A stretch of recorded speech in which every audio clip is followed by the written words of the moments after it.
안녕하세요. 황현실입니다. 위헌 위법한 비상계엄이 선포된 지 어느덧 반년.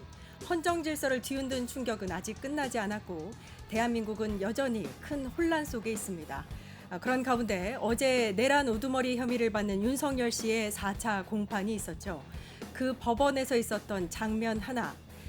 재판 도중 눈을 감고 미동조차 없는 피고인을 향해 판사가 묻습니다. 피고인 주무시는 거 아니죠?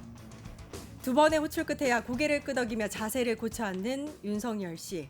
최소 형량 무기징역인 중대 범죄 앞에서 반성도 긴장도 책임감도 느낄 수 없었습니다. 사과할 생각 없느냐는 기자의 질문에 끝내 침묵했고 법원 앞 지지자들은 여전히 윤석열 대통령을 외치며 지하 출입을 요구했습니다. 참 기이한 장면이죠. 이런 가운데 차기 대선을 향한 시계는 빠르게 움직이고 민주주의를 다시 세우려는 국민과 기득권을 되찾으려는 권력 카르텔의 격전 한가운데 우리가 서 있습니다. 6월 3일 국민의 선택이 그 무엇보다 중요한 이유입니다. 대선을 2주 앞둔 5월 20일 끝장 뉴스 시작합니다.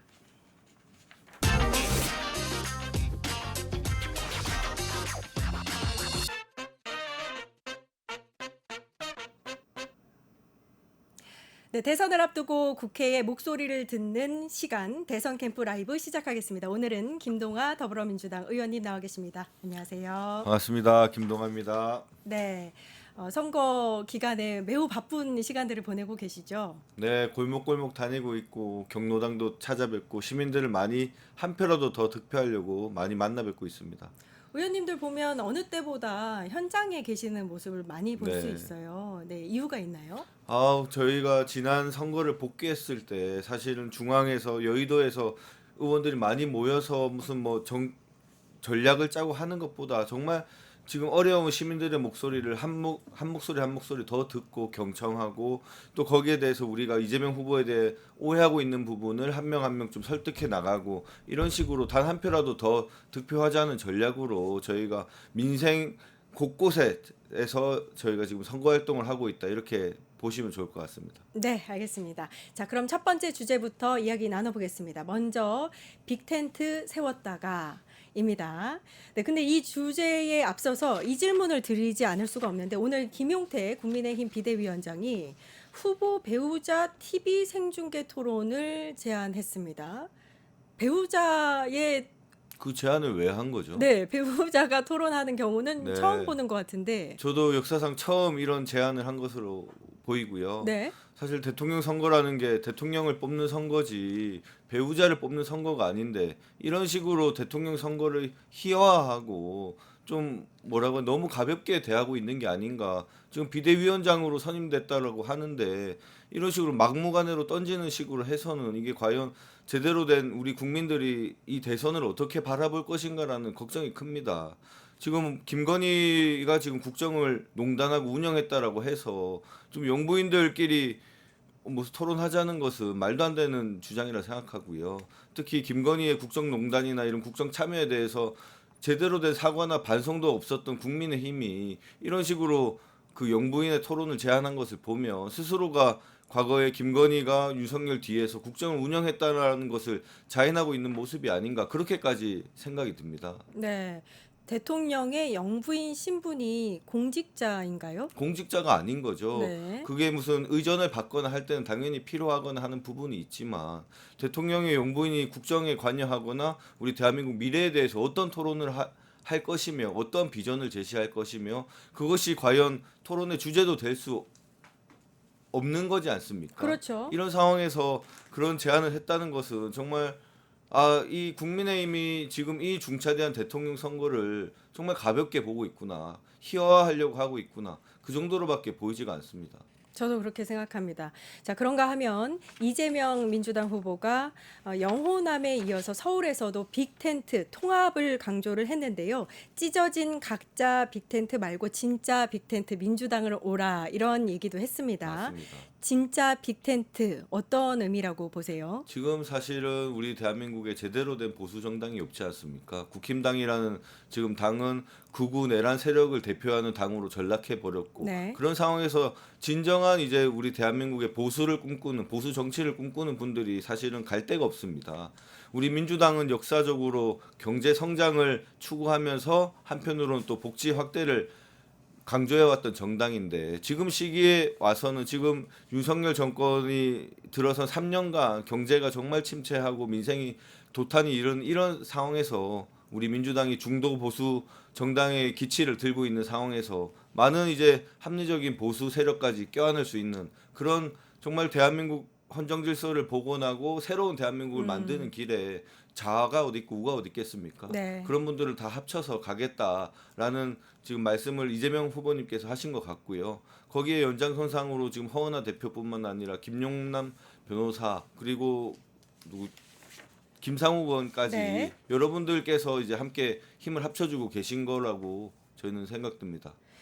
지금 방금 이제 말씀을 하셨는데 허은하 개혁신당 전 대표라든지 김상호 국민의힘 의원 전 국민의힘 네. 의원이고 이제 민주당으로 입당을 했죠. 민주당 저희 텔레방에도 들어왔습니다. 네, 아 그런가요? 격하게 환영을 지금 받고 있습니다. 아 격한 환영을 받고 있나요? 네. 이런 게 이제 진정한 외연 확장이다 이런 맞습니다. 평이 이어지고 있습니다. 네. 대통령이라는 존재가 우리 민주당의 대통령도 아니고 뭐 진보의 대통령도 아니고 좌파의 대통령도 아니고 우파의 대통령도 아닙니다. 국민 전체를 통합하는 게 바로 대통령이기 때문에 대통령으로 출마한다는 것은 단순히 민주당의 후보로서 나섰지만 우리 대한민국 전체 국민들의 삶과 민생을 챙기겠다. 그렇기 때문에 당연히 이제 보수적 관점이 있는 분들도 함께 할 수 있는 거죠. 네, 원래 빅텐트는 국민의힘에서 네. 초반에 외쳤었어요. 반명 반명 빅텐트 빅텐트를 이렇게 외쳤죠. 해서. 근데 이제 오늘 입장을 문을 낸 거 보니까 약간 질투가 섞인 듯하기도 네. 하고 이게 진짜 빅텐트도 아니다 이런 비판을 쏟아냈죠. 네. 지금 국힘당이 추진하고 있는 것은 뭐 말은 빅텐트라고 하지만 내란 지금 극우 텐트를 치고 있는 게 아닌가. 지금 국힘당에 결합하고 있는 게 누굽니까? 정광훈 목사, 뭐 전한길 씨, 그리고 뭐 김계리 변호사도 입당한다라고 하는데 지금 오히려 국힘당 그 텐트에 들어가는 순간 극우주의자로 낙인이 찍히기 때문에 어떤 합리적인 보수인 인물들은 절대 선택하지 않을 것이다. 특히 최근에 보면 전환길 씨 같은 경우에선 학원 강의도 더 이상 하지 못하게 되고 뭐 이혼 위기에다가 친구와의 절연까지 당하게 되는데 이런 지금 극우 집단인 지금 국힘당과 손잡는 순간 이런 피해를 보는 상황에서 어떤 합리적인 보수 인사가 과연 국힘당과 손을 잡고 새로운 비전을 만들 수 있겠는가 저는 그런 의문이 있습니다. 이재명 후보는 일단 이런 빅텐트에도 성공을 한 것 같고 지지율은 선두를 달리고 있어요. 네, 여러 맞습니다. 이제 여론조사에서 대선 후보 지지 강도가 82.3%, 민주당 지지층의 결집도 이루어진 네. 것 같고 뭐 많은 여론조사에서 50% 넘고 네. 있습니다. 어떻게 보세요? 일단 지금 뭐 그 내란 전부터 윤석열 정권의 그 위법한 거부권 행사부터 해서 저희 민주당 지지층이 많이 결집되어 있던 상태였는데 특히나 이 내란까지 터지고 나서 정말 대한민국을 새롭게 만들어야 된다. 빛의 혁명을 완수해야 된다. 이런 의지가 우리 당원들과 지지자들 사이에 단단하게 결집되어 있는 것 같습니다. 다만 지금 선거가 진행될수록 국힘당 그 지지층도 결국은 결집을 할 수 있기 때문에 우리가 지금 당장 지지율이 높다고 방심해서는 안 되고 정말 한 표 한 표라도 더 얻겠다는 심정으로 저 역시부터 또 많은 지지자분들께서도 함께 힘을 합쳐 주십사 그렇게 말씀드리고 있습니다. 저도 그렇게 생각합니다. 왜냐하면 이번 대선 자체가 의미가 내란을 종식하고 맞습니다. 대한민국을 다시 세우는 거잖아요. 투표에는 꼭 참여해 주셨으면 그런 마음이고 일단 각 지역별의 분위기를 보면 TK 같은 경우에는 사실 이제 국힘의 텃밭이라고도 볼 수 네. 있는데 여기 지지도도 심상치가 않습니다. 어떻게 보세요? 결국 같은 맥락이라고 봅니다. 네. 지금 뭐 더 이상 합리적인 보수 인사나 보수 정권에 대한 그 비전을 바랬던 국민들께서 갈 데를 잃었다는 거죠. 지금 뭐 완전히 극우화된 내란 세력이 된 지금 국힘당을 가지고서 어떠한 비전을 꿈꿀 수 있겠습니까? 그럼으로 인해서 좀 보수적인 분들도 오히려 이재명 후보님을 더 지지하고 있는 상황이 아닌가 그런 수치가 대구나 영남에서 나타나고 있다라고 보이고요. 특히나 김문수 후보 같은 경우에는 어떠한 비전도 없이 사실은 그 내란에 사과해라는 그 요구에 대해서 본인 스스로 사과하지 않고 꼿꼿하게 서 있었기 때문에 지금 국민의힘 대선 주자가 된 것이지 않습니까? 네. 이렇게 내란을 옹호하고 어떠한 우리 대한민국의 새로운 비전을 제시하지 않는 이 정당과 이 후보에 대해서 많은 합리적인 보수 인사들이 지금 실망을 하고 그 지지가 이재명 후보님께 오고 있는 게 아닌가 그렇게 생각됩니다. 네, 지금까지 보여드렸던 여론조사는 에너지 경제가 의뢰해서 리얼미터가 조사한 여론조사입니다. 자세한 결과는 중앙선거 여론조사 심의위원회에서 다시 확인하실 수 있습니다. 자, TK, PK가 이제 여론이 심상치 않다 이런 얘기를 드렸는데 의원님께서 뭐 지역을 다니시면 네. 지역의 이 여론이라든지 분위기가 좀 다를 것 같아요. 그리고 주로 많이 하시는 이야기가 어떤 건지도 좀 궁금합니다. 지역 분위기는 뭐 여론조사에 나오는 것만큼 사실은 좋은 것은 맞습니다. 저희가 긴장도 하고 정말 한 표라도 더 얻기 위해서 노력은 하지만 실제 현장에서는 많이 응원 많이 해주시고 정말 희망의 눈빛으로 바라보세요. 지난 3년간 정말 절망적이고 사실은 우리 민주당 지지자라고 하더라도 이재명이라는 단어를 쉽게 그 본인 친한 사람들하고 얘기도 못했다고 합니다. 정말 사람들 사이에서 이렇게 분열되어 있었고 극단화되어 있었는데 네. 희망의 눈빛을 많이 보여주시고 계시고요. 저 역시도 많이 선거운동을 하면서 새로운 대한민국을 만듭시다. 우리 아이들이 희망이 넘치는 나라, 꿈이 넘치는 나라, 경제가 성장하고 세계 외교의 강국이 되는 그런 새로운 대한민국을 만듭시다. 이렇게 많이 호소드리고 있습니다. 네, 어떤 대선보다 이 통합과 이 갈라졌던 국민의 맞습니다. 여론을 합치려는 그 의지가 강한 대선이 될 것이다. 그래서 더 희망을 갖는 게 아닌가. 맞습니다. 네. 네, 그런 생각 해봅니다. 자, 두 번째 주제로 넘어갈 텐데요. 이 발언 하나하나의 꼬투리 이게 주제입니다. 어제 하루 종일 시끄러웠던 이재명 후보의 발언 중에서 커피 원가 120원이 있었습니다. 이게 2019년에 경기도지사 시절에 하셨던 정책 중에서 커피 원가 120원밖에 안 되니까 이제 소상공인들이 8천 원, 만 원 받을 수 있다. 뭐 이런 발언에서 이제 맥락에서 네. 시작된 거였는데 이걸 꼬투리를 잡아서 네. 국힘이 공격을 했어요. 네. 저희가 그 김용태 그 비대위원장이 표현한 것은 커피 원가가 120원인데 너무 비싸게 판다. 이렇게 이재명 후보가 얘기했다는 겁니다. 그러나 이재명 후보는 이렇게 얘기할 사실이 전혀 없고요. 그렇기 때문에 저희가 김용태 비대위원장에게 고발 조치를 한 것이고 이재명 후보가 얘기한 것은 계곡 정비 사업을 할 때 그때 이제 닭백숙을 파는 상인분들께서 그냥 밀어붙이는 식으로 그분들을 쫓아낸 게 아니라 네. 이렇게 그 당시 커피 원두 값이 120원 정도인데 이렇게 커피 장사를 하면서 또 다른 이제 그들의 생계를 책임져 줬다. 이런 표현을 하는 과정에서 그 당시에 그 이재명 후보님의 기억이 커피값이 원재료 값이 120원이었다. 그 발언을 한 것입니다.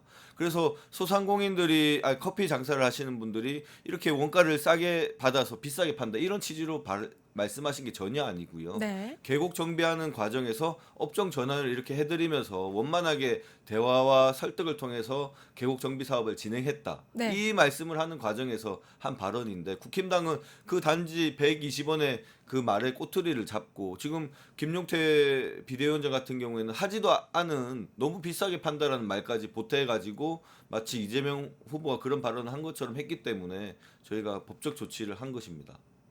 그렇군요. 이 민주당 후보가, 이재명 후보가 4년 연임제를 중심으로 하는 개헌안도 네. 내놓으면서 이번 대선에서 주요 의제가 된 것 같아요.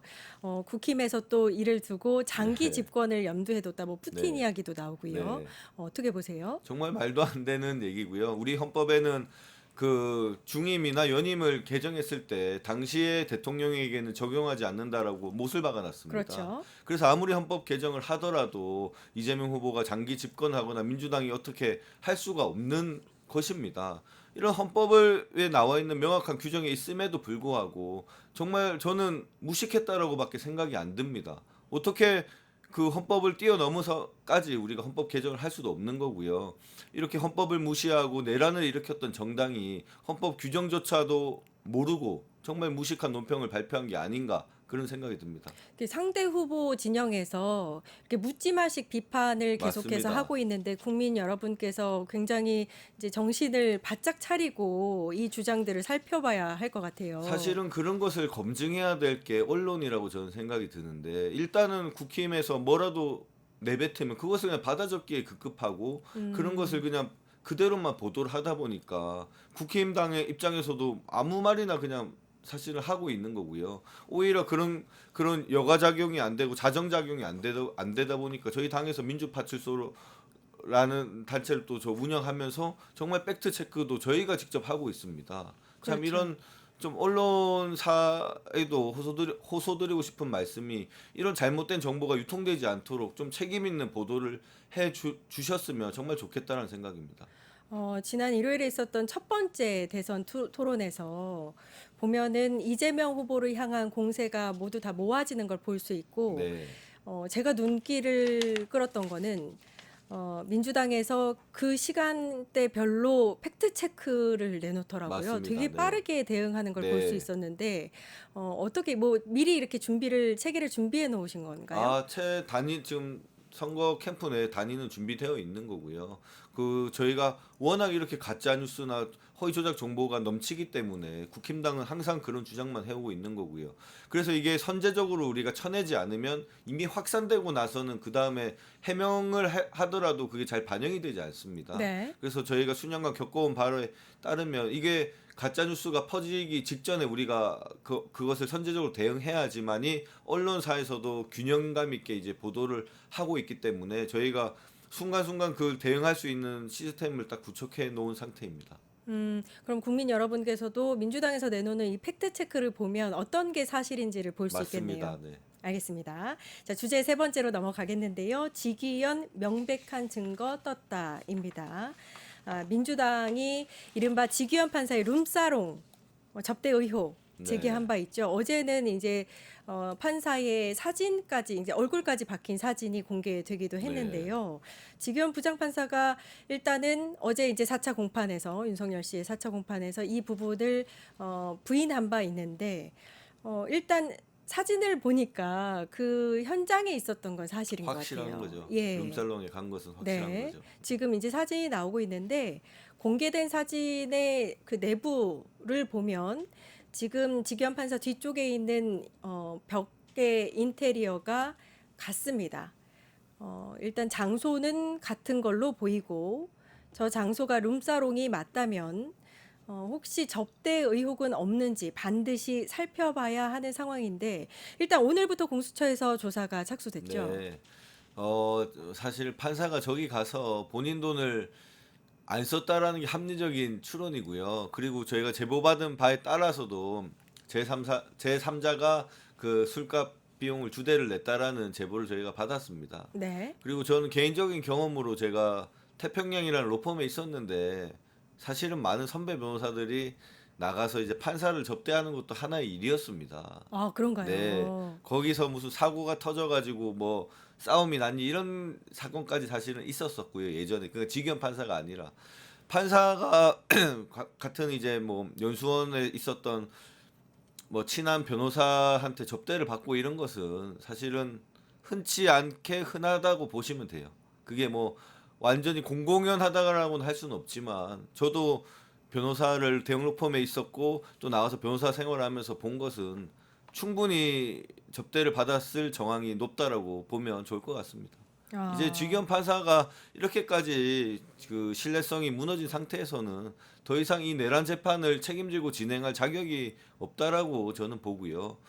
하루빨리 더 사법의 신뢰 회복 차원에서라도 본인께서 결단을 내리셔서 이제 재판을 그만두시는 게 맞지 않을까 그런 생각입니다. 일단 국힘에서 나경원 의원은 애매한 사진으로 의혹을 제기하고 있다 이렇게 비판하고 나섰거든요. 네. 일단 제가 보기에는 애매해 보이지는 않는데 이런 주장에 대해서는 아니 어떻게 보세요? 본인이 룸살롱에 간 적도 없고 뭐 삼겹살에 소맥을 먹고 그마저도 누구한테 뭐 접대 받아본 적이 없다라고 했는데 지금 그 말이 나오자마자 지금 룸살롱이 명백한 증거지 않습니까? 네. 뭐 지금 증거가 명백히 나온 상황에서 그런 뭐 애매한 사진이라고 치부할 수 없는 거고요. 특히나 지금 옆에 앉아 있는 분들을 저희가 모자이크 처리를 했지만 저분들과의 관계나 이런 것을 본다면 지기현 판사가 충분히 저기에서 접대를 받았다라고밖에 합리적으로 의심할 수밖에 음. 없는 거죠. 특히나 지금 룸살롱을 가서 판사가 사진을 찍었다는 것을 보면 한두 번 갔으니까 저 사진을 찍었겠습니까? 지금 정말 저런 장소에 처음 가본 사람이, 그것도 자기가 판사라는 사람이 사진을 찍자라고 하면 거부를 한다는 게 사실은 정상적인 상황인데, 저렇게 당당하게 사진을 찍었다는 것을 보면 정말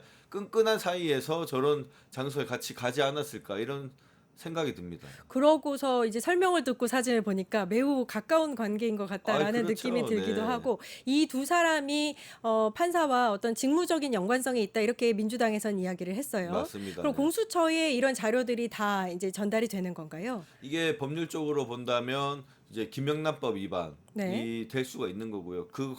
그 접대 관계에서 실질적인 뭐 청탁이 오갔다라고 하면 뇌물죄가 성립할 수가 있는 거죠. 음. 그래서 공수처에서는 그 부분으로 수사를 아마 진행할 겁니다. 최소한 청탁금지법 위반이 아마 성립하지 않을까 싶습니다. 청탁금지법 본인이 위반까지. 직접 돈을 결제를 하지 않았더라면 청탁금지법이 성립할 여지가 크죠. 네. 알겠습니다. 그 결과를 수사의 향방이라든지 결과를 계속해서 네. 지켜봐야 될 것 같고요. 이재명 민주당 대선 후보가 어제 이제 유세 현장에서 처음으로 3단 방탄 유리를 설치한 네. 모습이 또 화제가 됐어요. 이게 테러 위협이라든지 이게 그 위험성에 대해서 지금 선거 유세를 하는 것에 대해서 국민들이 많은 걱정이 있는 것은 걱정이 많으시죠. 사실인데 네. 지금 상황은 어떤지 좀 안심해도 되는 상황인지. 지금 사실은 갈수록 테러 위협이나 신변 위협에 관한 제보가 많이 들어오고 있습니다. 오늘 보도도 나오기도 했는데, 지금 민주당 당사를 주변 배회하던 그 사람을 불신 검문을 했더니 가방에서 칼이 나오고 비비탄 총이 나오기까지 했습니다. 비비탄 장난감 총이긴 하지만 이런 것까지 지금 주변에서 지금 서성이 있는 사람에서 발견되는 것을 보면 테러 위협이 정말 가까워오고 있다, 이런 생각이 저희는 들고 있고요. 그렇기 때문에 지금 방탄유리도 맨 앞을 지금 이재명 후보께서 지금 시민들과 소통하기 위해서 좀 터놨는데, 그 부분까지 좀 가려달라라는 좀 걱정 어린 그 의견도 많이 들어오고 있고요. 지금 뭐 잘 아시겠지만 봉지욱 기자가 받은 제보에 따른다면 지금 저격수 총이 밀수입되었다는 거 아닙니까? 네. 이런 부분이기 때문에 우리 민주당에서도 최우선적으로 후보의 신변 안전을 지금 생각하고 지금 대선을 치르고 있다라고 봐주시면 좋을 것 같습니다. 특히나 지금 국힘당이나 극우 세력이 더 이상 스스로 할 수 있는 게 없기 때문에 그들이 노리는 것은 단 하나, 이재명 후보에 대한 신변 위협이 될 수밖에 없다라고 생각이 들고, 그렇기 때문에 저희가 철저하게 준비를 해서 지금 대응하려고 노력하고 있습니다.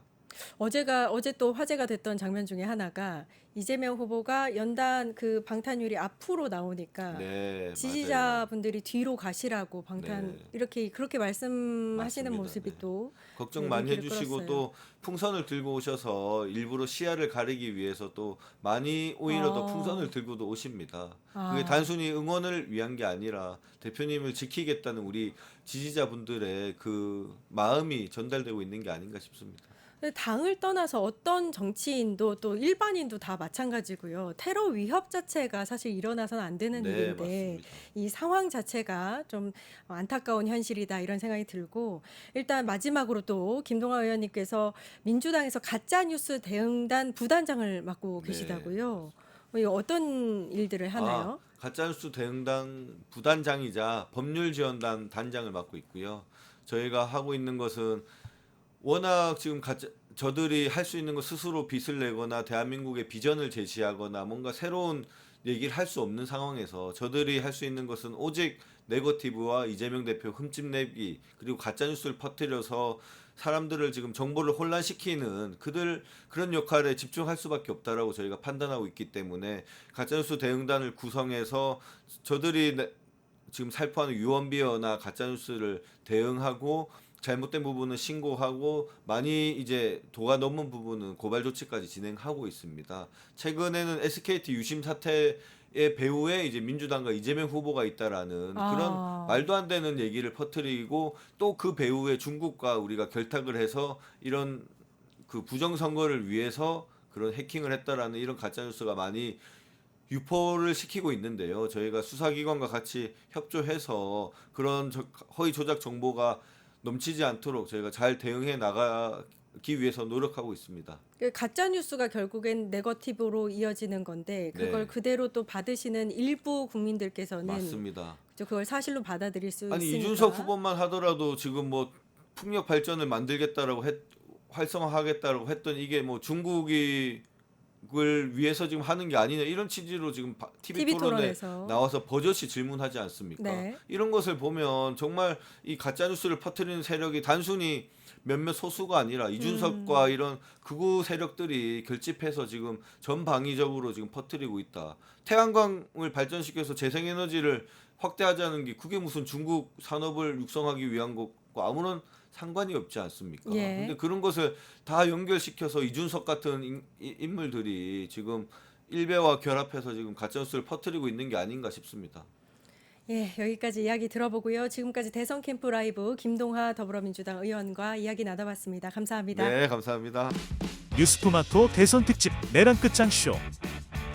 뉴스토마토에서 6.3 대통령 선거의 개표 공개 방송에 구독자 여러분을 초대합니다. 내란 속의 윤석열의 파면으로 헌정 사상 최초의 6월 장미 대선이 펼쳐지는 가운데 과연 21대 대통령은 누가 될 것인가?